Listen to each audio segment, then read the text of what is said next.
The Montana wilderness stretched endlessly beneath a sky so blue it hurt to look at. Jacob Pierce knelt behind a fallen pine, his rifle steady against his shoulder, eye pressed to the scope. His breath came slow and measured, the way his grandfather had taught him before the old man passed, before everything changed.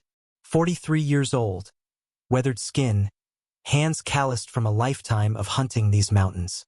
Jacob wasn't supposed to be here. Not anymore. Not after what happened 6 months ago. The deer in his crosshairs stood perfectly still, unaware. One shot. Clean. Merciful. That's how Jacob did things. Always had. The crack of the rifle echoed through the valley. The deer dropped instantly. Jacob exhaled, lowered his weapon, and began the careful descent down the rocky slope. His knees protested with each step, reminding him he wasn't the young Marine he used to be. 20 years since he'd worn the uniform.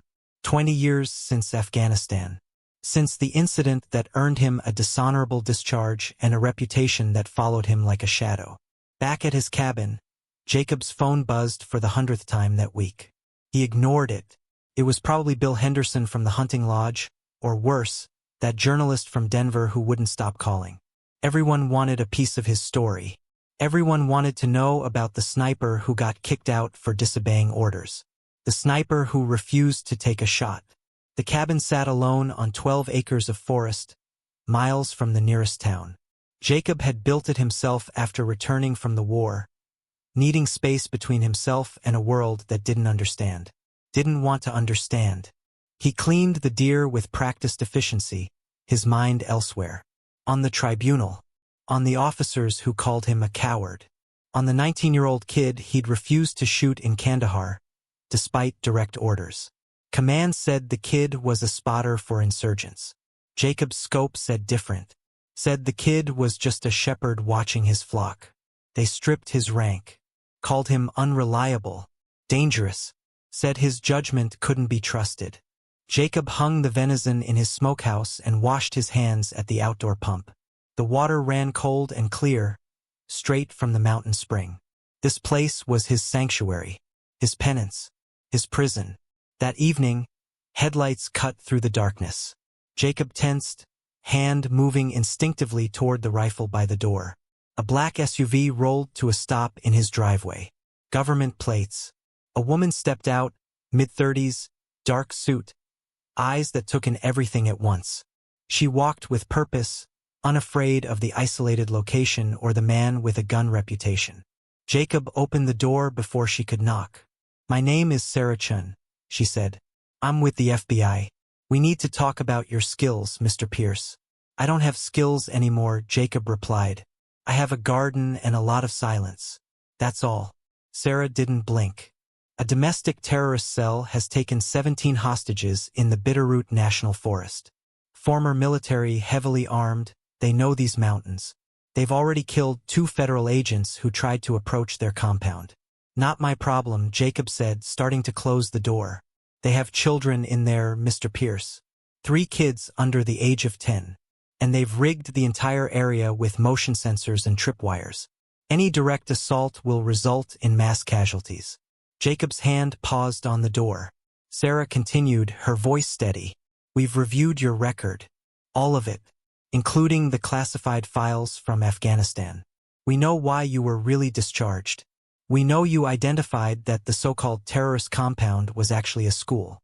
We know you refused to fire on civilians and that your commanding officer falsified the reports. The forest around them seemed to hold its breath." "You were right," Sarah said quietly. "We confirmed it 3 years later. That shepherd you refused to shoot?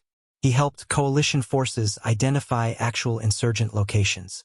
Saved dozens of lives. But by then, you'd already been erased." Jacob's jaw tightened. "Why are you telling me this?" "Because we need someone who can move through that forest invisible. Someone who can get close without triggering their defenses. Someone who values innocent life over following bad orders." The wind moved through the pines, carrying the scent of smoke and earth. "And if I refuse?" Jacob asked. "Then those children will likely die when the tactical teams storm the compound at dawn." Sarah pulled a folder from her jacket. "These are their photos. Emma, age 7. Marcus and Michael, twins, age 9. Jacob didn't take the folder, didn't look at the pictures. He stared past Sarah at the dark forest beyond, at the mountains that had sheltered him, at the wilderness that understood his silence. How much time do I have? He finally asked. 6 hours until dawn, Sarah replied. Maybe less. The FBI command center sat 2 miles from the terrorist compound, hidden in a valley thick with Douglas fir. Jacob stepped out of the SUV into chaos. Agents shouted into radios, tactical teams checked weapons, helicopters circled overhead like metal vultures. Sarah led him to a tent where maps covered every surface. A gray-haired man in tactical gear looked up, his face hardening instantly. This is Commander Robert Vaughn, Sarah introduced. He's leading the operation. Vaughn's eyes raked over Jacob with undisguised contempt. You brought the coward? The one who couldn't pull the trigger when it mattered? Jacob said nothing. He'd heard it all before. Commander, we discussed this, Sarah started. Vaughn cut her off. I read his file, Chin.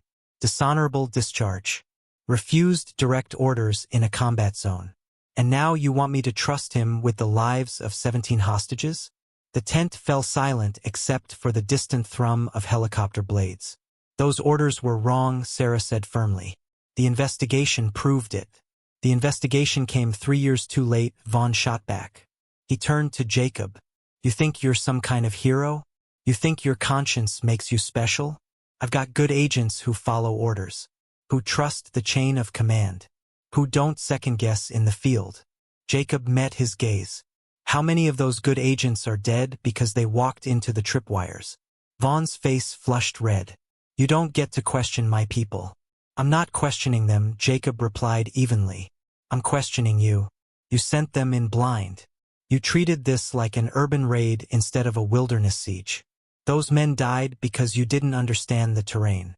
Vaughn stepped forward, close enough that Jacob could smell the coffee on his breath. Listen carefully, Pierce. You're here because Chun pulled strings I don't agree with. But you're not running this operation. You're not making calls. You follow my orders to the letter, or I will personally throw you in a cell for obstruction. Jacob's hands stayed relaxed at his sides, but something cold flickered in his eyes. Your orders got people killed, Commander. I don't follow orders that get people killed. Not anymore. The silence stretched taut as wire. Then you can leave, Vaughn said flatly. We don't need a washed-up sniper with a god complex. Sarah stepped between them. Commander Vaughn, with respect, we're running out of time. The terrorists have threatened to execute a hostage at dawn if their demands aren't met. That's 4 hours from now. Then we go in hard and fast, Vaughn declared. Full tactical assault at 0400. You'll kill everyone in that compound, Jacob said quietly, including the children. Vaughn's smile was bitter. Then I guess you better prove me wrong, Pierce, or live with more blood on your conscience. Jacob studied the topographical maps spread across the table, tracing elevation lines with his finger. The terrorist compound sat in a natural bowl, surrounded by dense forest on 3 sides and a cliff face to the north. Textbook defensive position. Sarah pointed to red markers scattered around the perimeter. Motion sensors here, here, and here. Tripwires along these approaches. They've got spotters in elevated positions with night vision. Any movement triggers an alarm. Jacob shook his head. You're thinking like they want you to think. These markers, they're obvious. Too obvious. What do you mean? Sarah leaned closer. They want you focused on the perimeter, Jacob explained. Keep your attention on the sensors and tripwires while they watch the actual weak points. He tapped a section of the map showing a steep ravine. This is where I'd go. That's a 60-degree slope covered in loose shale, Vaughn scoffed. Impossible to climb silently. Not climb, Jacob corrected. Descend. From above. He traced a path along the cliff face. There's an old fire watch trail that runs along this ridge. Abandoned for 20 years, but it's still there. I've hunted these mountains my whole life. The cliff drops straight down 200 feet, Vaughn argued. 180, Jacob said. And there's a ledge system 40 feet down. You can't see it from ground level, but it's there. Runs almost the entire length of the compound's north side. They won't have sensors up there because they think it's inaccessible. Sarah exchanged glances with Vaughn. Can you make that descent in the dark? Jacob's jaw tightened. I can make it. Question is whether you'll let me work without interference. Vaughn crossed his arms. You get one chance, Pierce. You compromise this operation, you trigger their alarms, you make any move that endangers those hostages. And I'm sending in the full team regardless of casualties. Jacob met his eyes. Then stay out of my way. He gathered his gear with methodical precision. The rifle he'd brought from his cabin, modified and zeroed for mountain hunting. Climbing rope, carabiners, a suppressed sidearm Sarah provided. No radio, he insisted when they tried to give him one. Radio chatter gets people killed. I'll work silent. Sarah walked him to the perimeter as other agents pretended not to stare. The disgraced sniper. The man who couldn't follow orders. The wild card nobody wanted but everyone needed. Jacob, she said quietly. Those files from Afghanistan. The ones showing you were right. I made sure Vaughn saw them before you arrived. He paused, looking back at her. He knows you saved lives by refusing that order, Sarah continued. He just can't admit it. Can't admit that sometimes the system fails. The forest waited ahead, dark and infinite. If you're watching this story unfold and hoping Jacob succeeds, take a moment to subscribe to the channel. Because what happens next in those mountains will change everything you think you know about courage. Jacob disappeared into the trees without another word, swallowed by shadows that knew his name. The forest floor was a minefield of sound. Every twig, every leaf, every shift of weight could betray him. Jacob moved like water, fluid and silent, reading the terrain the way other men read books. 40 minutes to reach the ridge. 40 minutes of becoming invisible. The cliff edge materialized through the darkness, a sudden absence of trees. Jacob secured his rope to an ancient ponderosa pine, tested the anchor twice, then lowered himself over the edge. The rock face was cold beneath his fingers, damp with night condensation. 180 feet of empty air below. His boots found the ledge exactly where he knew it would be. 18 inches wide, crumbling in places, but navigable. Jacob unclipped from the rope and began the lateral traverse, his back pressed against stone, rifle slung across his chest. Below, the compound emerged in fragments. 3 buildings arranged in a triangle. Guard towers on the east and west corners. Armed men moving between structures, their cigarettes glowing in the darkness like fireflies. Jacob counted 7 hostiles, likely more inside. A child's cry cut through the night. Brief, quickly muffled, but unmistakable. Jacob's hands tightened on the rock. He continued along the ledge until he reached a position directly above the main building. From here, he could see through skylights into the structure below.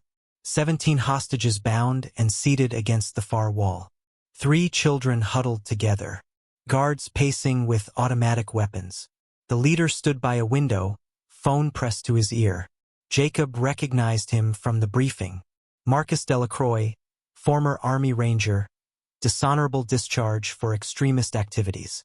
The man was arguing with someone, gesturing angrily. Jacob assembled his rifle with practiced silence, checked the suppressor, adjusted the scope for elevation and wind. The shot was possible, difficult but possible, through the skylight angled downward, threading between support beams. But the others would react instantly. The hostages would be caught in crossfire. He needed them separated, needed them vulnerable. Jacob waited. Patience was the sniper's greatest weapon. Minutes crawled past like hours. His muscles screamed from holding position on the narrow ledge. But he didn't move, didn't shift, became part of the mountain itself. Then opportunity arrived wearing boots. Delacroix barked an order. 2 guards grabbed one of the male hostages and dragged him outside. Jacob's scope followed them to the center of the compound, where they forced the man to his knees. Delacroix emerged from the building, pulling a pistol from his belt. Through his scope, Jacob read the scene unfolding. An execution, a message to the FBI, proof they meant business. The first guard raised a camera phone. Delacroix chambered around. The hostage began to pray. Jacob's finger found the trigger. His breathing slowed. The world narrowed to the crosshairs, to the precise point of intersection between intention and consequence. 20 years of silence shattered in 3 heartbeats. 3 suppressed shots. 3 bodies falling before the sound reached human ears. The camera phone hit the dirt, still recording. Chaos erupted in the compound below. Guards poured from the buildings, weapons raised, scanning for threats they couldn't identify. Jacob remained motionless on the ledge, a ghost carved from stone and shadow. The hostage Delacroix had meant to execute scrambled toward the tree line. Smart. 2 guards gave chase, abandoning their defensive positions. Jacob's rifle spoke twice more. Both men dropped mid-stride. 5 down. At least 4 remaining inside with the hostages. Jacob clipped back onto his rope and descended rapidly, boots hitting compound ground in seconds. He moved between buildings using darkness as cover, closing the distance to the main structure. Through the window, he could see the remaining terrorists shouting, phones pressed to ears, trying to understand what was happening. One guard dragged a child hostage toward the door as a shield. Little Emma from the photo Sarah had shown him. 7 years old, crying silently, too terrified to scream. Jacob positioned himself beside the doorframe, counted heartbeats, listened to footsteps approaching. The door burst open. The guard emerged. Emma clutched against his chest, gun pressed to her head. Where are they? Where are the shooters? He screamed into the night. Jacob stepped from the shadows. The guard's eyes widened. He started to swing his weapon. Too slow. Jacob's shot was surgical. The man collapsed, Emma tumbling free. Jacob caught her before she hit the ground, sheltering her small body with his own as gunfire erupted from inside the building. Stay down, he whispered, placing her behind a vehicle. Close your eyes and count to 100. Can you do that for me? Emma nodded, trembling. Jacob entered the building low and fast. 2 guards fired wildly, hitting walls and ceiling. Neither had military training. Neither understood that panic makes you visible. Jacob's return fire was economical, precise, final. The last terrorist stood among the hostages, assault rifle sweeping across bound civilians. You come closer and I kill them all, he shouted. All of them. Jacob lowered his rifle, raised his hands, stepped into the light where the man could see him clearly. You're surrounded, the terrorist said, voice cracking. FBI everywhere. We're all dead anyway. Not true, Jacob replied calmly. Right now, you're the only one with a chance to walk out of here alive. Your leader's dead. Your team's gone. But those people behind you, they have families, children, futures. The man's rifle shook in his grip. You don't understand what we're fighting for.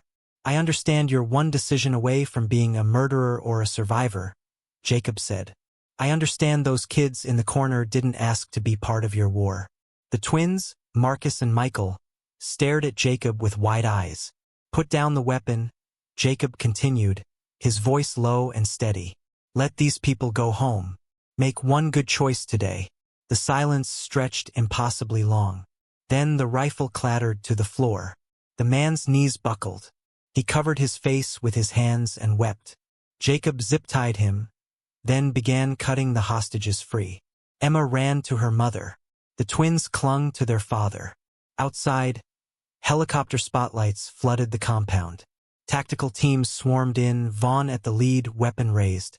He found Jacob standing in the center of the compound, surrounded by freed hostages and dead terrorists. 17 hostages freed. 8 hostiles neutralized. 0 civilian casualties. 18 months later, Jacob stood in the same Montana forest, but everything had changed. The cabin was no longer a prison of silence. Sarah visited monthly, bringing case files and questions about wilderness operations. The FBI had created a specialized unit for high-risk hostage situations in remote terrain. They wanted Jacob to train new recruits. He'd refused at first. Then he met the candidates. Young agents with fire in their eyes and no idea how to move through wilderness without announcing their presence like marching bands. Kids who needed to learn that patience saves more lives than bullets. The dishonorable discharge had been overturned. His military record corrected. The congressional hearing lasted 3 days, with testimony from the Afghani shepherd he'd refused to shoot, now a U.S. citizen working as a translator. The man had flown from Virginia to shake Jacob's hand and thank him for seeing his humanity when others saw only a target. Commander Vaughn had attended the hearing, sat in the back row, never spoke, but on the final day he waited outside the chamber. "I was wrong," Vaughn said simply. "About you. About what following orders really means." Jacob nodded. Didn't need to say more. The Montana Wilderness Training Facility opened that spring on Jacob's property. 12 acres transformed into a school for patience, precision, and the moral weight of the trigger. Every student learned the same first lesson. The hardest shot is the one you don't take. Emma sent letters twice a month, crayon drawings of mountains and stick figures she labeled Mr. Jacob the hero. Her mother wrote that Emma wanted to join the FBI someday, wanted to help people the way she'd been helped. The twins visited last summer with their father, who'd been the hostage Delacroix had tried to execute. They spent a week learning to track deer, to read weather patterns, to understand that the forest wasn't something to conquer but something to respect. On the anniversary of the rescue, Jacob hiked to the ridge above the old compound. The buildings had been demolished, the land returned to wilderness. Nature was already reclaiming it, pine saplings pushing through concrete foundations. His phone buzzed. A message from Sarah. New situation in Colorado.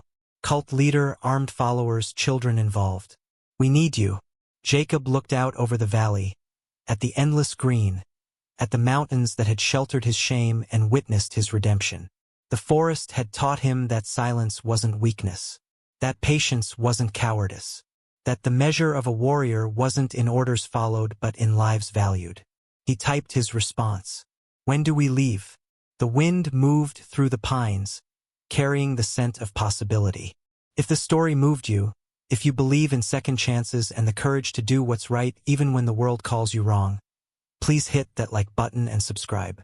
Drop a comment below telling us what kind of stories you want to hear next.